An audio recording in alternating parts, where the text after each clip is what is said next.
The pit bull breed has been labeled as a dangerous pet as stories of vicious attacks, dogfighting, and the locking jaw myth have put the breed in a negative light. Many believe the pit bull is too dangerous and should not be owned as a pet.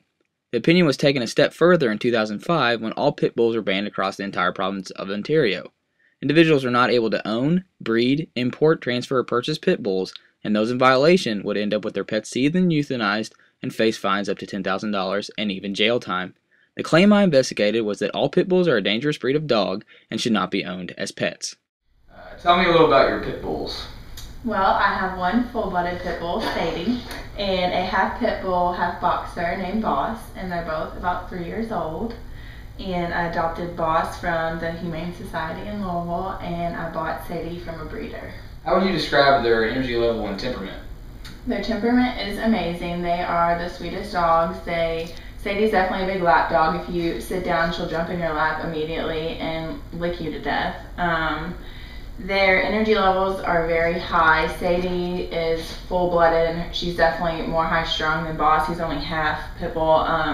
So I would say they probably have a very high energy level, but temperament-wise, she is sweet as can be. Have your pit bulls ever physically harmed someone or another dog? No, they've never harmed another dog or a person or each other. They play around in the backyard and they play kind of rough with each other, but they're just playing. They've never hurt anyone or any other animal. Have you or anyone else who's had contact with your dogs felt threatened or endangered? No, a lot of people that come and meet them for the first time are scared just because of that negative stereotype that they have with them. As soon as they walk in the door, they see that the only thing Sadie's gonna do is jump on you and try to climb in your lap, and so they're, immediately not scared anymore. The critical thinking failure that the interview exposes is a lack of fairness.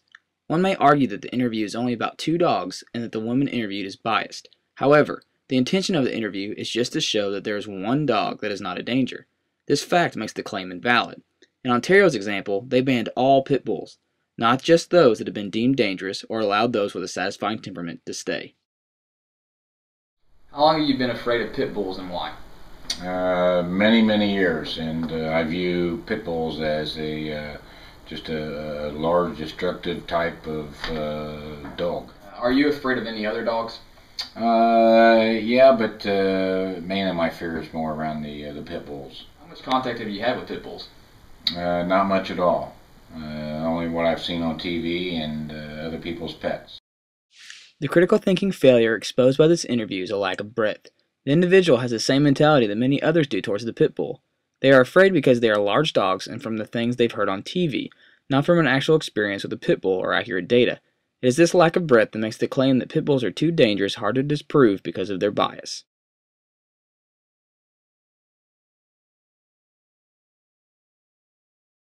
One of the widely believed statements about why pit bulls are dangerous is because they have the ability to lock their jaws.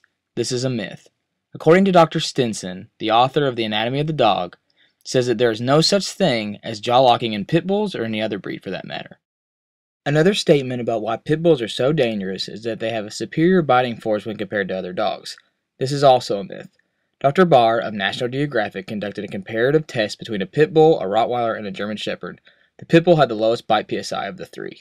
The final statement I chose to research was that pit bulls are more likely to attack than other breeds.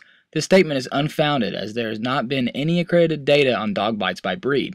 The data that the CDC does put out concerning dogs that are most likely to attack does not discuss breeds at all, but other factors. The critical thinking failure that the research exposes is the lack of accuracy on statements about facts that make pit bulls so dangerous.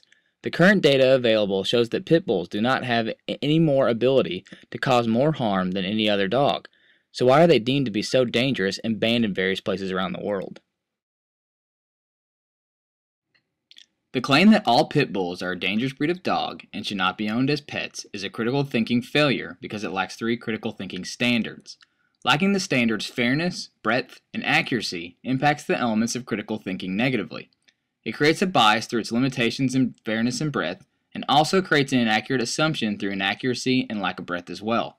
These limitations would deter a person from developing intellectual empathy, fairness, and intellectual perseverance. A lack of these intellectual traits would increase the likeliness that a person would be closed-minded.